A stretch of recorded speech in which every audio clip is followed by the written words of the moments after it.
बाप रखुमा देवीवरू विठ्ठलाचे भेटी आपुले समसाठी करुनी ठेला। माऊली म्हणतात जाईन गे मायेत या पंढरपुरा भेटेन माहेरा आपुलिया। सगळ्या संतांनी ठामपणे सांगितलं आमचं माहेर आहे ते।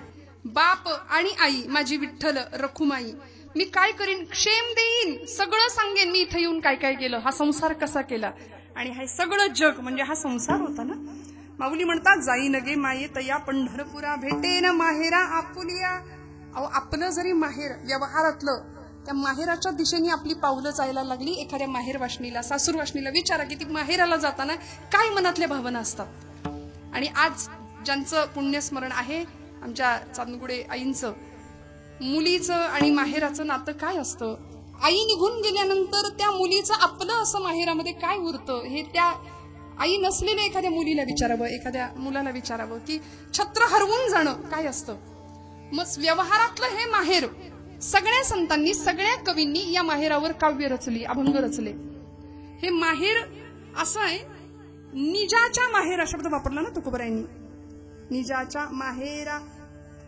निज माहेर म्हणजे माझं माहेर, संतांचं माहेर, निज धाम गमन ज्याला म्हणतो ना, परमात्म्याचं धाम प्राप्त होणं म्हणजे माहेर प्राप्त होणं।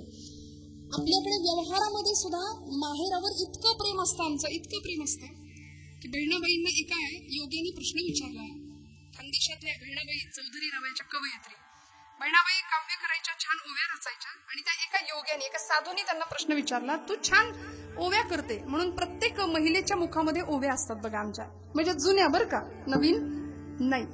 मी म्हटलं जात्यावर बसून बहिणाबाई, जात्यावर बसून जनाबाई ओव्या गायच्या। परवा एका मुलीने कॉलेजच्या मला विचारलं, ताई जात्यावर कसं बसायचं?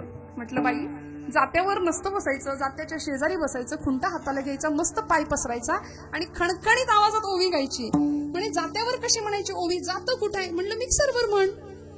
उत्तम, पूर्वजांचं शहाणपण आम्हाला वापरता यावं, कुठेही ओवी गायली तरी चालते। आणि इतकी ओवी सुंदर असायची बहिणाबाईंची, माहेरच्या ओव्या। तो योगी म्हणायचा, तो साधू म्हणतो बहिणाबाईंना की तू ओव्या रचते, सासरचं जातं असतं आणि ओव्या गाते माहेरच्या। हा किती सुंदर गोष्ट आहे बघा ना, जातं सासरचं, राहते सासरी, पीठ दळतय सासरचं आणि ओव्या मात्र माहेरच्या। बहिणाबाईंनी फार सुंदर सांगितलं, ऐक नीट मी सांगते। बहिणाबाई म्हणतात, देरे देरे योग्या ध्यान, ऐक नीट मी सांगते, लेकीच्या माहेरासाठी माय सासरी नांदते। लेकीला माहेर मिळावं म्हणून माय सासरी नांदते, हे माहेरपण आहे, हे माहेराचं नातं आहे। माहेरचा वारा सुद्धा आम्हाला प्रिय असतो म्हणतात ना, त्यामुळे या संसार रूपी सासर हे सासर आहे।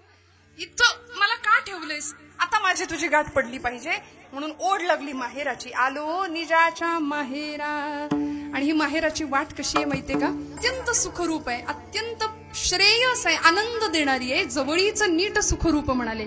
त्यामुळं तर त्या माहेराला जाण्याकरता सकल संतांनी ती वाट धरली। ऊन नाही, थंडी नाही, वारा नाही, पाऊस नाही, सगळे पोहोचतात पंढरपूरला आषाढीला, कार्तिकीला माऊलींकडे सगळे जातो आम्ही। जगामध्ये लक्षात ठेवावं, ज्याला माय नाही, बाप नाही, त्याला अनाथांची माय असलेली, ती इंद्रायणीच्या काठी असलेली सगळ्या जगाची माय विश्व माऊली ज्ञानोबाराय आहेत बरं का।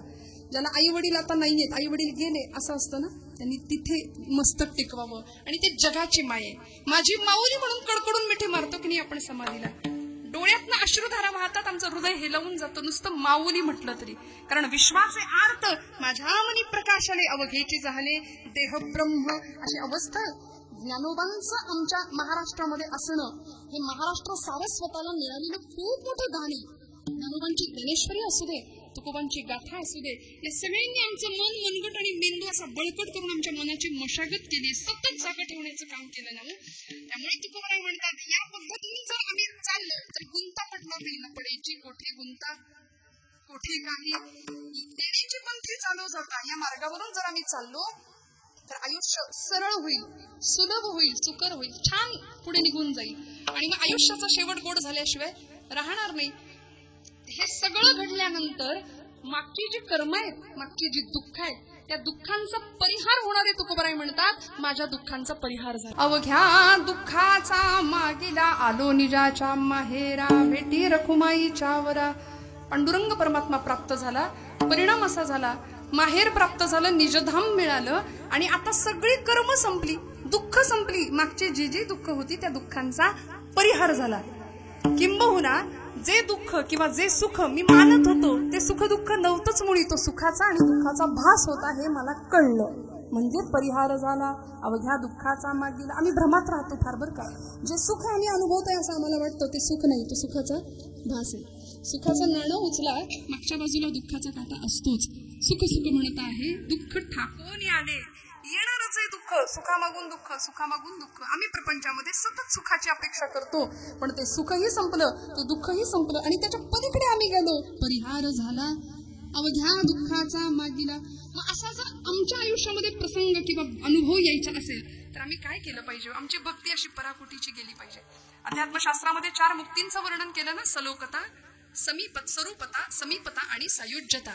साक्षात परमेश्वर प्राप्त होणं. रामायणामध्ये असलेलं स्त्री चरित्र, माता शबरी भगवंताशी इतकी अनन्यगतिकपणाने वाट पाहिली, तिष्ठत राहिल्या आणि शबरी आईंच्या समोर, मातांच्या समोर ज्यावेळी भगवान परमात्मा तिथं बसलेले आहेत समोर आले, त्यावेळी भावजागृती झाली. डोळ्यातनं घळ घळ घळ अश्रुधारा वाहतात आणि काय आयुष्याचा शेवट, किती तिष्ठत, किती वाट बघत राहावं. देहाची अशी अवस्था झाली होती की कावळे आणि गिधडे शरीराचं मांस लचकीत तोडून नेत होते. अस्थिपंजर झालेला देह. वयाच्या 96व्या वर्षापर्यंत शबरी आईने वाट पाहिली रामांची. किती वाट, आपण वाट पाहत नाही, इतकी वाट पाहावी. आणि मग प्रभू आल्यानंतर अत्यंत भावविभोर होऊन शबरी आईने काय आणलं? तोंडामध्ये बोर आणली. प्रत्येक बोर गोष्टी करून दिलं. परवा एक कथा मी अशी शाळेतही सांगितली बरं का.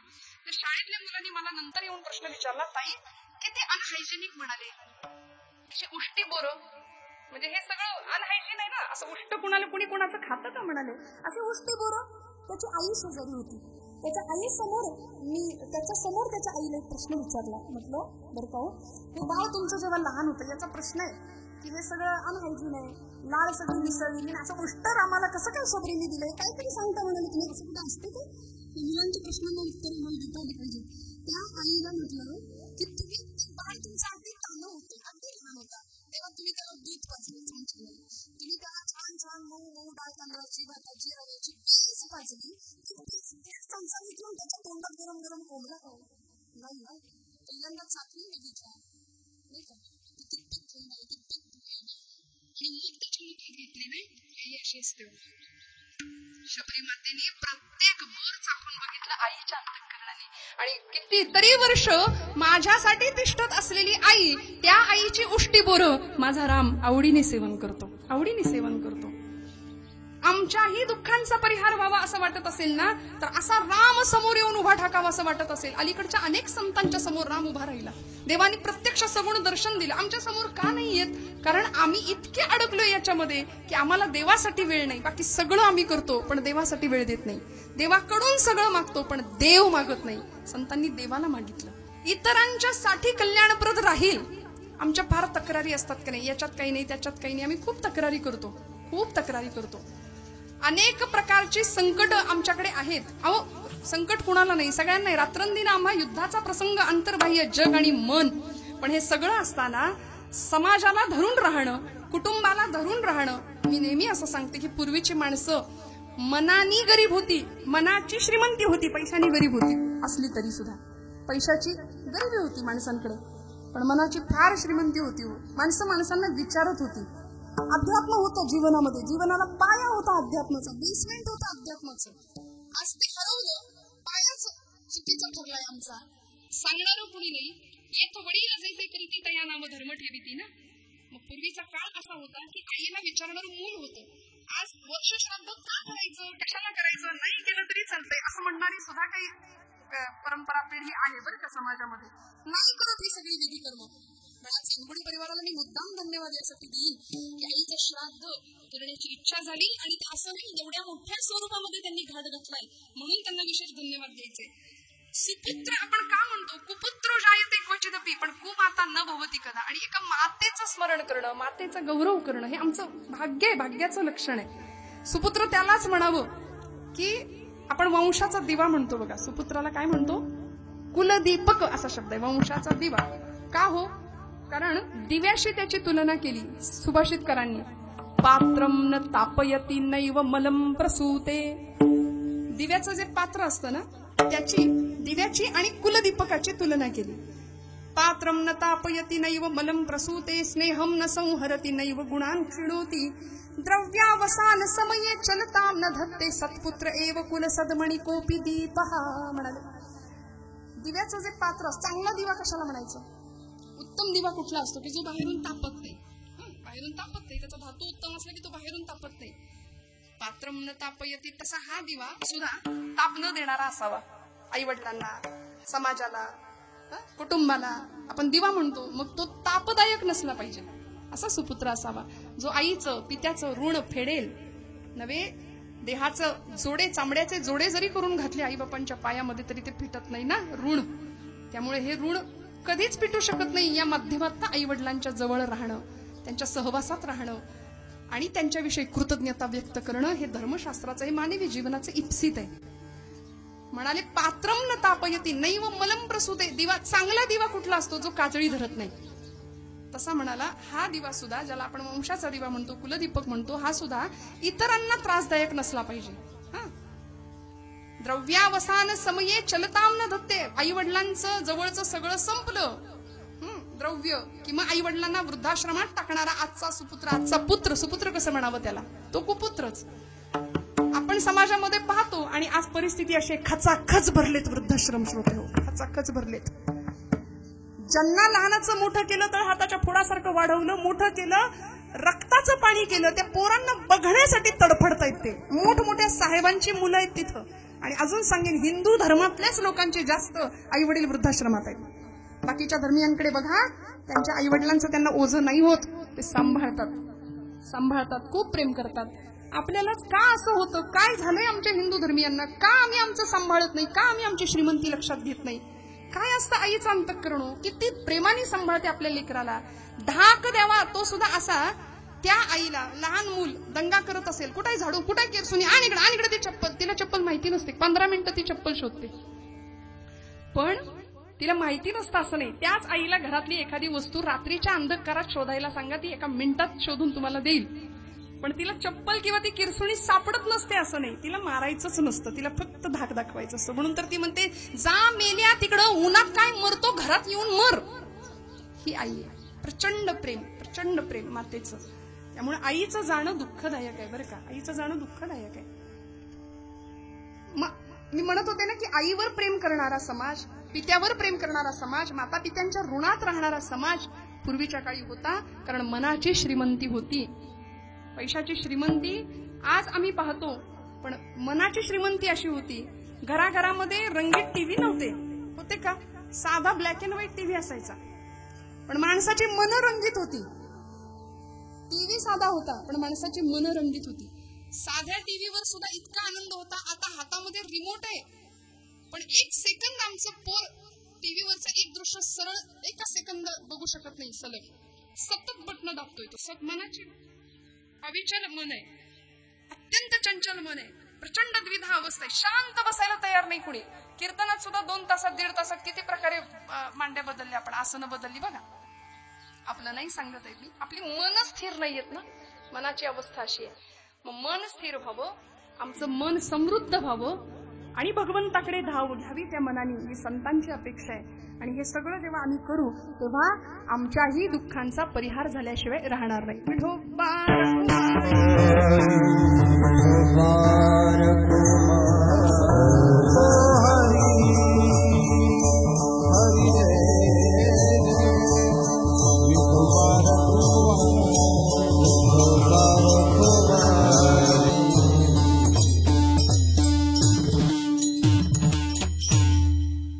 शेवट तो भला माझा बहु गोड झाला, आलो निजाच्या माहेरा भेटी रखुमाईच्या वरा.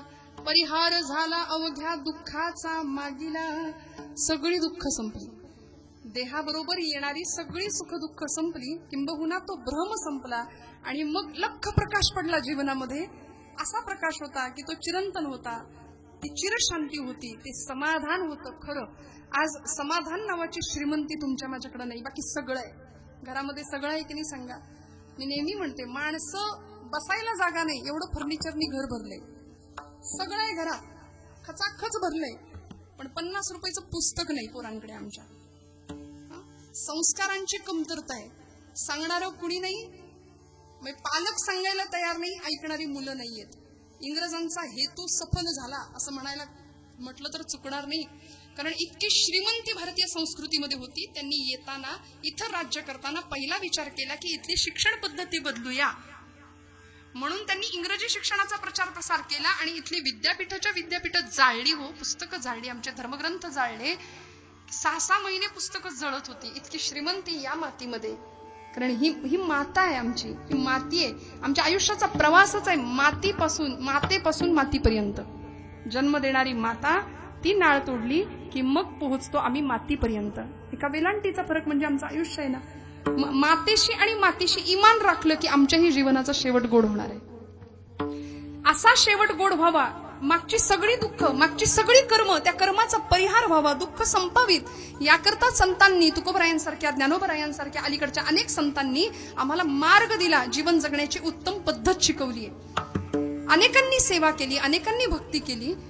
महाभारतातलं एक अतिशय सुंदर असं चरित्र आहे की ज्यांची भक्ती भगवंताला दाखवण्याकरता नव्हती. आम्ही फार अध्यात्म दाखवण्याकरता करतो. आमचा प्रपंच आध्यात्मिक झाला पाहिजे. ब्रह्मचैतन्य गोंदवलेकर महाराज म्हणतात की आमची अध्यात्मातली प्रगती होतीये किंवा नाही हे कसं ओळखायचं. आम्ही ध्यानाला बसलो, नामाला बसलो की आमच्या मनात काय येतो? प्रपंच येतो, संसार येतो.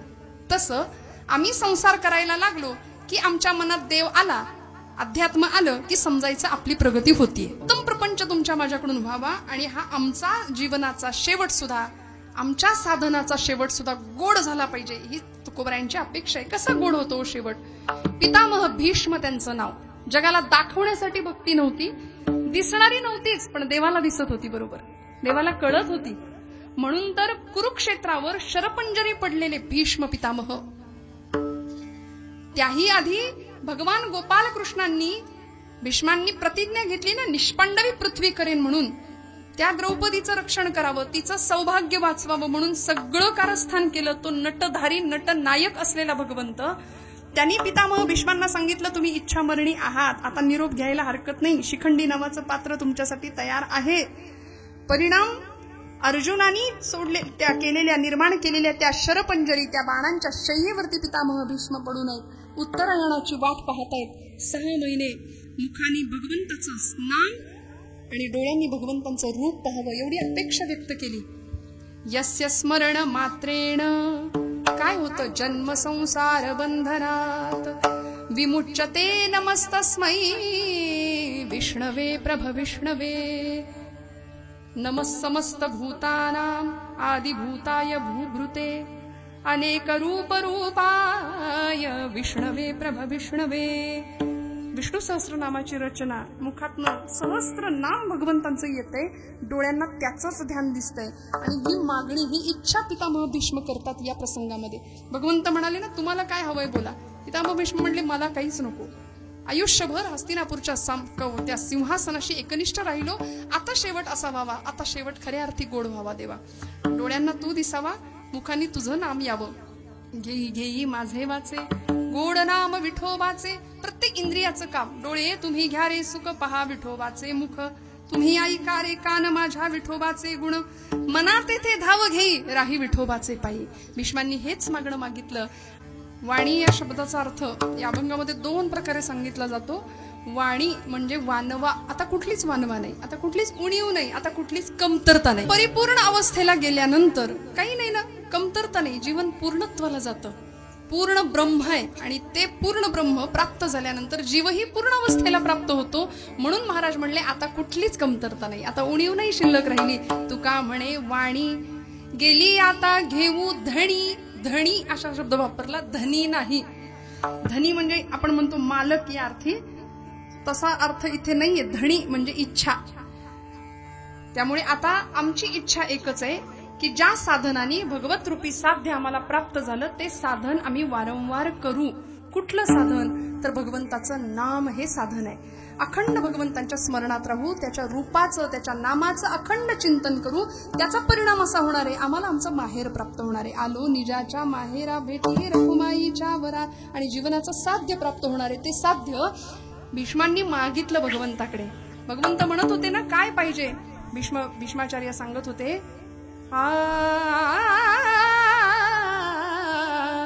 इतना तो करना स्वामी जब प्राण तन से निकले, गोविंद नाम लेकर जब प्राण तन से निकले. आपल्या प्रत्येकाची ही इच्छा असावी, शेवटी आयुष्य कसंही जगलो ना तरी शेवटी भगवंताचं नाम मुखात आलं पाहिजे.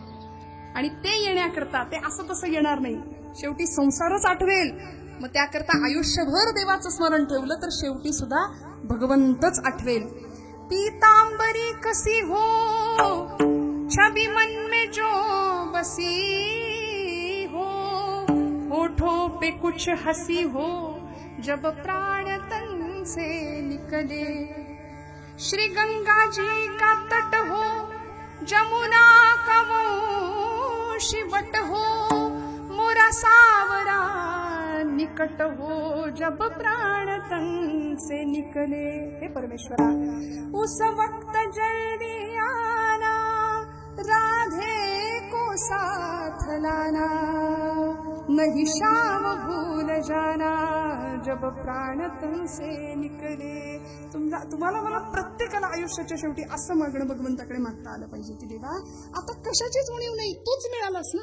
सर्व सुखाचे आगर असलेला पांडुरंग जर प्राप्त झाला तर आता या नश्वर सुखाचं करायचं काय. काहीच गरज नाही, काहीच अपेक्षा नाही. त्यामुळे निरासक्त आणि निष्काम प्रेम भगवंतावरती आयुष्यभर करूया. मनातली अंतःकरणातली नीतियुक्त भावना स्वच्छ ठेवूया. अंतःकरणाची शुद्धता जपण्याचा प्रयत्न करूया. कुणाशीही द्वेष नको, ईर्ष्या नको, मत्सर नको. तुका म्हणे कशाला मत्सर पाहिजे. एका देहाचे अवयव सुख दुःख जीव भोग पावे, कोण्याही जीवाचा न घडो मत्सर. वरम सर्वेश्वर पूजनाचे. आणि आईचं पुण्यस्मरण जसं आज आपण करतोय ना तसं प्रत्येकाने आपल्या माता पित्यांचा आदर करूया. मला असं वाटतं आपण खूप मोठे होतो, खूप शिकतो, पण ज्यांनी आपल्याला मोठं केलंय ना त्यांना विसरतो. म्हणून मोठ्यांना सुद्धा कधी कधी सांगावं असं वाटतं की म्हातारं होऊ नये, ज्येष्ठ व्हावं. कारण म्हातारपण आधार शोधतं आणि ज्येष्ठत्व आधार देतं. खूप सल्ले आम्ही इतरांना देऊ शकतो. असं ज्येष्ठत्व समाजाच्या केंद्रस्थानी, म्हणून घरामध्ये मोठी माणसं असणं फार गरजेचं असतं. फार विस्कळीत होत नाही घर. कुटुंब व्यवस्था उत्तम राहायची असेल तर घरातली माता पिता असणं गरजेचं आहे. पण आता बायोडेटातच अशी अपेक्षा मांडली जाते, आई वडील नको. आहे की नाही, मी चुकीचं बोलतेय का? हे खरं आहे, मी वाचलेलं आहे म्हणून सांगते. मुलीच्या अपेक्षा त्याच आहे, मुलाला आई वडील नसले पाहिजेत. अरे सकल तीर्थांची दुरे जिये का माता पितरे असं जर म्हटलं असेल माझ्या ज्ञानराजांनी, ज्या विठ्ठलपंत आणि आई रुक्मिणीने देहांत प्रायश्चित्त घ्यावं, उत्तम आयुष्य प्राप्त व्हावं, आपल्या लेकरांना याकरता सर्वस्वाची देहाची होळी करावी. कितीतरी महापुरुषांच्या माता अलौकिक होत्या म्हणून महापुरुष घडले ना. या महापुरुषांनी आईवर प्रेम केलं म्हणून ते घडले. छत्रपती शिवप्रभूंचा राज्याभिषेक झाला आणि जिजामातोश्रींनी राज्याभिषेकाच्या प्रसंगी पाचाडच्या वाड्यावर राजांना बोलवून घेतलं होतं. सांगितलं होतं की राजे आजच्या दिवशी मी तुम्हाला एक मागू का. राजे म्हणाले, हो साहेब बोला ना, असं का विचारता. मी असं मागेन, माझा पुनर्जन्मावर विश्वास आहे, काही दिवसात मी आता इथून निघून जाईन, माझा पुनर्जन्मावर विश्वास आहे, मला जर पुन्हा जन्म मिळाला तर राजे माझी एक विनंती आहे आपणाला, आपण माझ्या पोटी पुन्हा एकदा जन्माला याल का. एका राष्ट्रमातेनी शककर्त्या राजाकडे मागितलेलं हे मागणं होतं की आज मी हाताचा पाळणा केला, देहाची जीवनाची होळी केली, विचारांचं परिपक्वपण मिळालं आणि तुम्हाला मी घडवलं, स्वराज्याचं स्वप्न बघितलं, तुमच्या मार्फत साकार केलं. राजे तुम्ही राज्याभिषेक पदाला पोहोचलात, छत्र चामर परिधान केली, एक शककर्ते राजे झालात, छत्र चामर परिधान केली, 32 मण सोन्याच्या सिंहासनावर बसलात. पण माझी एकच अपेक्षा आहे, पुढचा जन्म सुद्धा तुमची आई होण्याचं भाग्य मला मिळावं.